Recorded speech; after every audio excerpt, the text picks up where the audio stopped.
Assalamualaikum warahmatullahi wabarakatuh. Sahabat Kang Gino dimanapun Anda berada, pada kesempatan kali ini Kang Gino akan menyampaikan kisahnya sahabat Umar bin Khattab radhiyallahu an yang merupakan orang kedua dari 10 orang yang mendapatkan kabar gembira bahwa akan masuk surga berdasarkan hadis Nabi Muhammad SAW. Bagaimanakah kisah kehidupan Umar bin Khattab, bagaimanakah keislamannya, bagaimanakah perjuangannya untuk umat Islam, bagaimanakah peranannya beliau sehingga beliau mendapatkan kabar gembira langsung dari Rasulullah SAW bahwa beliau akan dijamin masuk surga. Inilah selengkapnya kisah Umar ibn Khattab radhiyallahu an, kedudukan dan martabat Umar ibn Khattab. Sayyidina Umar radhiyallahu an merupakan orang ketiga dalam urutan pejuang-pejuang dakwah Islamiyah sesudah Rasulullah SAW dan Abu Bakar As-Siddiq radhiyallahu an. Umar bin Khattab berasal dari kabilah Quraisy dan bertemu saudara-saudara dengan Rasulullah SAW pada kakek mereka, yaitu Ka'ab bin Lu'ay. Umar mewarisi beberapa kekhususan dari unsur-unsur Arab. Dia berasal dari suku Bani Hashim. Semasa kanak-kanaknya dia menggembala domba milik ayahnya. Ketika menjabat sebagai khalifah, dia berkata kepada orang-orang yang berada di sekitarnya, "Aku melihat diriku penggembala domba milik ayahku, dan sekarang aku dilihat dan tiada ada di atasku kecuali Allah Subhanahu wa Ta'ala, Rabb semesta alam." Dia senang berbicara tentang kenikmatan-kenikmatan yang telah diberikan Allah kepadanya, antara lain karena dia selalu merasa dipanggil untuk berjuang di dalam dakwah. Ia selalu mengikuti hal itu sebagai anugerah Allah untuknya. Apa yang menyebabkan Umar bin Khattab radhiyallahu an masuk Islam? Pada suatu hari, Umar berjalan menyandang pedang menuju tempat berkumpulnya Rasulullah SAW. Pada waktu itu, Rasulullah SAW sedang berkumpul dalam sebuah rumah dekat Bukit As-Safa. Di antara mereka terdapat paman beliau sendiri, yaitu Hamzah bin Abdul Muttalib, Abu Bakar As-Siddiq, Ali bin Abi Thalib, dan beberapa sahabat lainnya. Ketika Umar sedang berjalan menuju ke tempat itu, ia dicegat oleh Nu'aim bin Abdullah yang langsung bertanya kepadanya, "Hendak kemana engkau, wahai Umar?" Umar menjawab, "Aku sedang mencari Muhammad. Dia telah meninggalkan agama kita dan telah memecah belah kaum Quraisy. Dia telah menghina agama nenek moyangnya dan memaki Tuhan kita. Oleh karena itu aku akan membunuhnya." Nu'aim berkata, "Demi Allah, kamu telah tertipu oleh dirimu sendiri, hai Umar. Apakah kamu mengira Bani Abdi Manaf akan membiarkanmu berjalan leluasa di muka bumi sesudah kamu berhasil membunuh Muhammad? Sebaiknya kamu pulang ke rumahmu dulu, luruskan dulu urusan keluargamu sendiri." Umar bertanya keheranan, "Siapa yang kamu maksud dengan keluargaku dan apa maksudmu?" Nu'aim menjawab dengan senyum tipis, "Iparmu dan anak pamanmu sendiri, yaitu Zaid bin Zaid, bahkan adikmu sendiri, Fatimah binti Khattab, telah masuk Islam dan mengikuti agama Muhammad. Merekalah yang harus kamu selesaikan urusannya." Mendengar perkataan Nu'aim, Umar bagai disengat kalajengking. Tak terkira terkejutnya, dengan penuh kemarahan, Umar langsung merubah haluan dan pergi menuju rumah kedua orang keluarganya. Pada waktu itu di rumah masjid sedang berkunjung seorang sahabatnya, Khabbab ibnul Arat, yang sedang membacakan ayat-ayat Al-Quran kepada mereka. Ketika Umar datang, Fatimah cepat-cepat mengambil lembaran-lembaran yang berisi ayat-ayat tersebut dan menyembunyikannya di bawah pahanya. Padahal ketika Umar mendekati rumahnya, ia mendengar bacaan Habab. Sehingga Umar bertanya kepada mereka, "Syait apa yang telah aku dengar tadi? Saya telah diberitahu bahwa kalian berdua telah mengikuti agama Muhammad." Setelah berkata begitu, Umar menyerang Said. Melihat suaminya akan dianiaya Umar, Fatimah melompat dan berusaha mencegah Umar. Tetapi malah Fatimah yang terkena tampan Umar sampai kepalanya berdarah. Peristiwa ini bukan membuat ciut hati Fatimah, tapi justru mengobarkan semangat dan keberanian dalam dirinya. Fatimah kemudian berkata kepada kakaknya dengan gagah berani, "Ya benar, demi Allah kami berdua memang telah masuk Islam dan beriman kepada Allah dan Rasulnya Muhammad. Kini kau sudah mengetahuinya, perbuatlah sesukamu terhadap kami tidak akan gentar sedikit pun." Setelah Umar melihat darah mengucur di kepala adiknya, ia merasa menyesal. Ia lalu menahan amarahnya dan berkata lagi kepada adiknya, "Kalau begitu, berikan padaku lembaran syair yang telah aku dengar tadi, agar aku dapat mempertimbangkan apa yang telah diajarkan Muhammad kepadamu." Kemudian Fatimah memberikan lembaran ayat suci tersebut kepada Umar. Dalam lembaran itu tertulis surat Toha. Setelah selesai membaca lembaran tersebut, Umar berkata, "Alangkah indahnya kata-kata ini dan alangkah mulianya." Mendengar ucapan Umar, maka keluarlah Khabbab dari tempat persembunyiannya seraya berkata, "Hai Umar, demi Allah, aku berharap agar Allah telah memilihmu untuk menerima dakwah nabinya. Kemarin aku mendengar Rasulullah SAW berkata, 'Ya Allah, teguhkanlah Islam dengan berislamnya Abil Hakam bin Hisham atau Abu Jahal atau Umar bin Khattab. Waspadalah, wahai Umar.'" Umar berkata kepada Habab, "Wahai Habab, tunjukkanlah kepadaku tempat Muhammad. Aku akan menemuinya dan aku akan masuk Islam." Habab menjawab, dia sedang berkumpul bersama kawan-kawannya di sebuah rumah di dekat As-Sofa.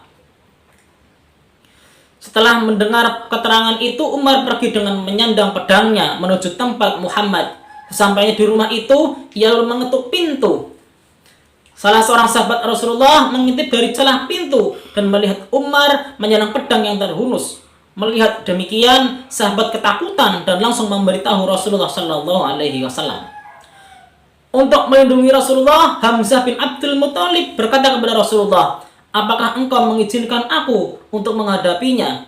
Kalau dia bermaksud baik, kita layani dia dengan baik. Tapi kalau dia berbuat jahat, maka kita bunuh dia dengan pedangnya." Mendengar perkataan Hamzah, Rasulullah SAW mengizinkannya. Hamzah lalu menemui Umar di lorong sempit dan meremas bajunya. Ditariknya erat-erat baju Umar, seraya berkata, "Apa sebabnya engkau datang ke sini, hai Ibnu Khattab? Demi Allah, tidak akan saya lepaskan engkau sampai Allah menimpakan bencana kepadamu." Umar berkata, "Ya Rasulullah, aku datang untuk beriman kepada Allah dan Rasulnya dan kepada apa yang datang dari Allah Subhanahu wa Ta'ala." Betapa terharu dan leganya Nabi Muhammad SAW mendengar pengakuan Umar. Begitu pula para sahabat radhiyallahu anhum. Nabi Muhammad SAW memang berharap dia mendapatkan hidayah dari Allah Ta'ala. Beliau mempunyai firasat Umar memiliki potensi yang besar, jiwanya hidup, kepribadiannya mulia, dan ia siap menerima segala kebaikan. Allah Ta'ala telah mengabulkan doa Rasulullah SAW yang meminta agar Allah memberikan hidayah kepada salah seorang dari kedua tokoh yang berpengaruh dan disegani, yaitu Umar bin Khattab atau Amr bin Hisham atau Abu Jahal. Akhirnya Allah memberi hidayah kepada Umar bin Khattab. Allah telah menyelamatkan Umar dari jurang syirik menuju kepada kemuliaan Islam. Inilah pertama kalinya cahaya keimanan menyinari dan membuka hati Umar. Bagi Umar, ayat-ayat Al-Quran adalah rahasia hidayah, penggerak dan penghidup hatinya.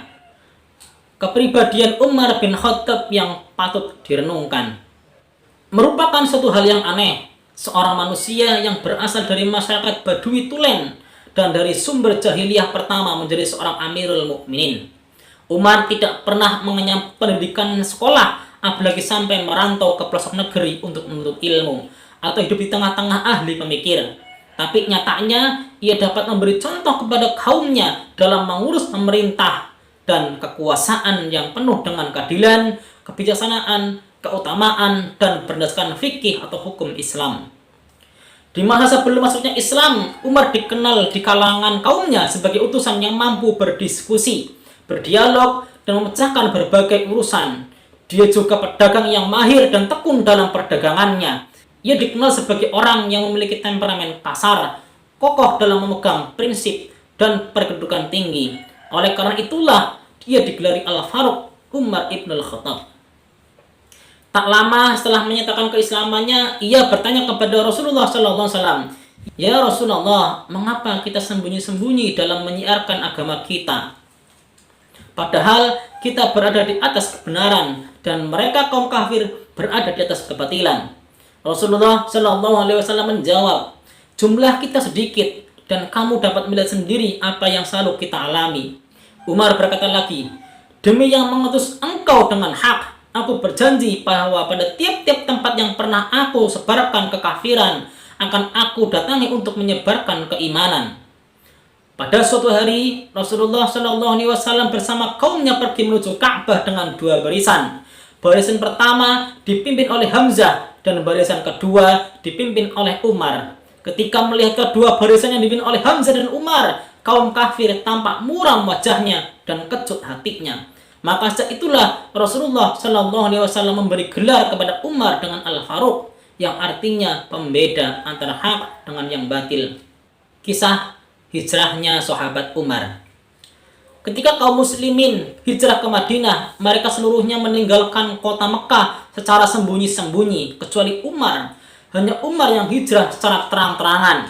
Ia sengaja pergi di siang hari dan melewati gerombolan-gerombolan Quraisy. Ketika melewati mereka, Umar berkata, "Aku akan meninggalkan Mekah dan hijrah ke Madinah. Barang siapa yang ingin menjadikan ibunya kehilangan putranya atau ingin anaknya menjadi yatim, silakan menghadang aku di belakang lembah ini."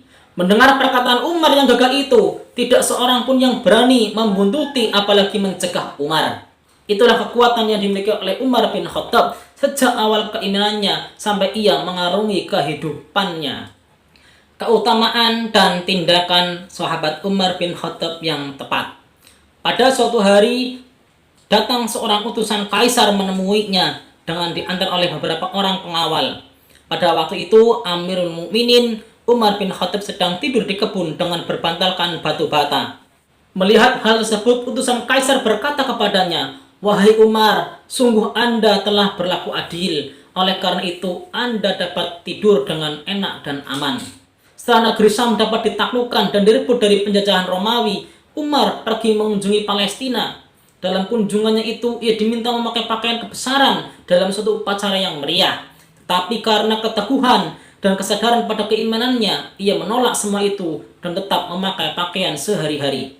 Begitulah Rasulullah SAW mampu membangun suatu umat dan telah mendidik mereka menjadi pemimpin-pemimpin yang soleh, berkepribadian mulia dan mampu mengemban tugas di bidangnya masing-masing, seperti Umar bin Khattab dan Abu Bakar As-Siddiq. Umar radhiyallahu anhu adalah seorang pemimpin umat dan dunia yang telah berhasil dibina, ditempa dan dipersiapkan oleh Rasulullah Shallallahu Alaihi Wasallam untuk memangku jabatan, tanggung jawab dan mengurus segala persoalan dan peristiwa besar.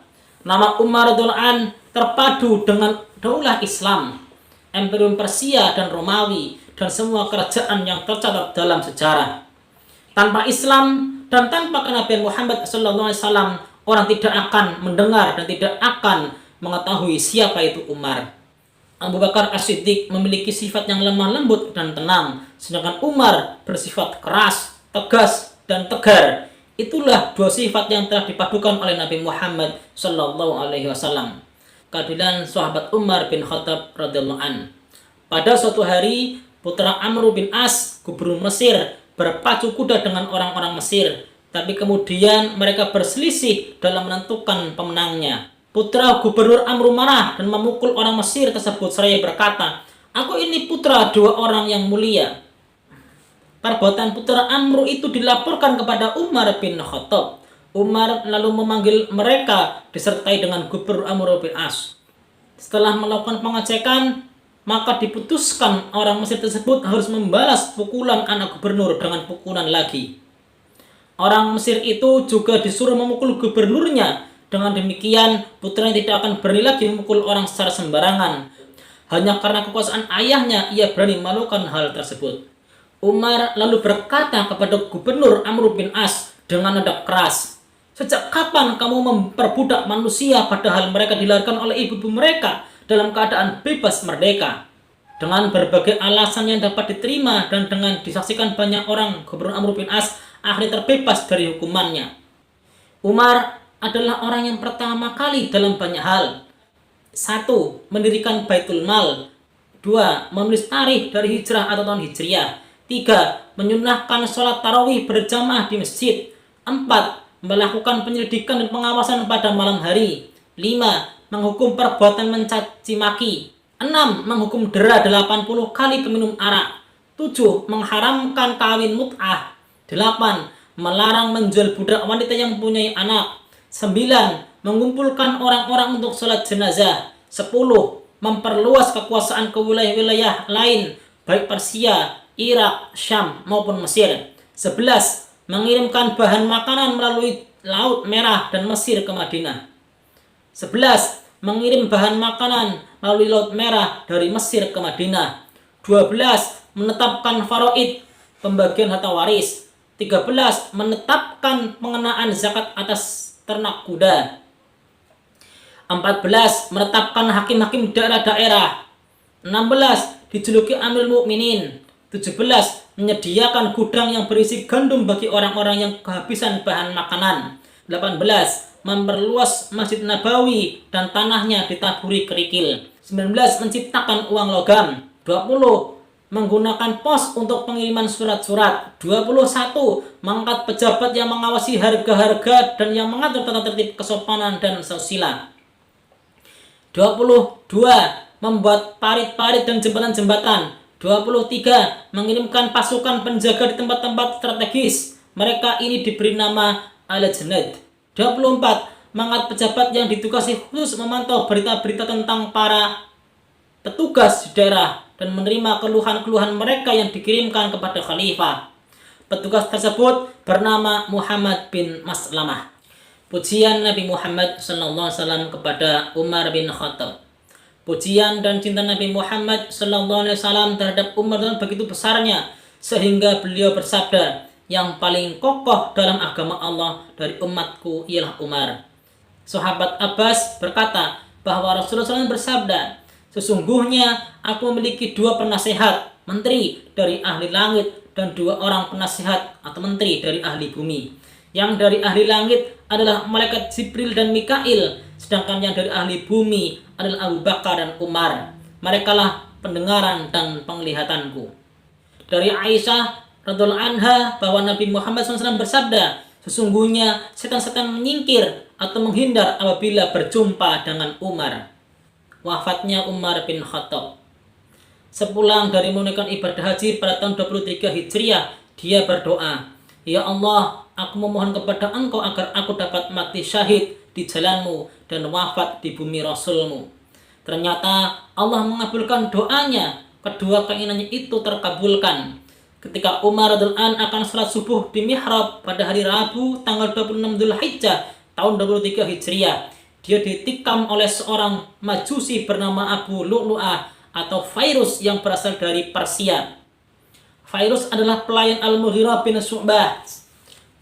Umar ditikam 3 atau 6 kali tusukan, 1 di antara di bawah pusat dengan badik berujung 2. Setelah menikam Umar dan Fairuz kemudian menikam setiap orang yang dijumpainya sehingga ada 6 orang yang tewas dan 7 orang lainnya luka-luka. Tapi alhamdulillah Fairuz segera disekap oleh Abdullah bin Auf dengan jubahnya sampai Fairuz tidak berdaya. Lalu dia bunuh diri dengan menikam tubuhnya sendiri. Laknat Allah untuk Abu Lu'lu'ah al-Majusi atau si Fairuz. Dengan darah yang mengalir dari sela-sela lukanya, Umar radhiyallahu anhu diusung ke rumahnya sebelum matahari terbit. Terkadang ia pingsan dan terkadang pula ia sadarkan diri. Ketika diingatkan tentang sholatnya, Umar berkata, oh iya, tidak ada keislaman bagi siapa yang meninggalkannya. Lalu saat itu juga dia sholat. Setelah sholat dia bertanya kepada sahabatnya, siapa yang tadi telah menikamku? Maka dijawab, Abu Lu'lu'ah al-Majusi, pelayan Al-Mughirah bin Syu'bah.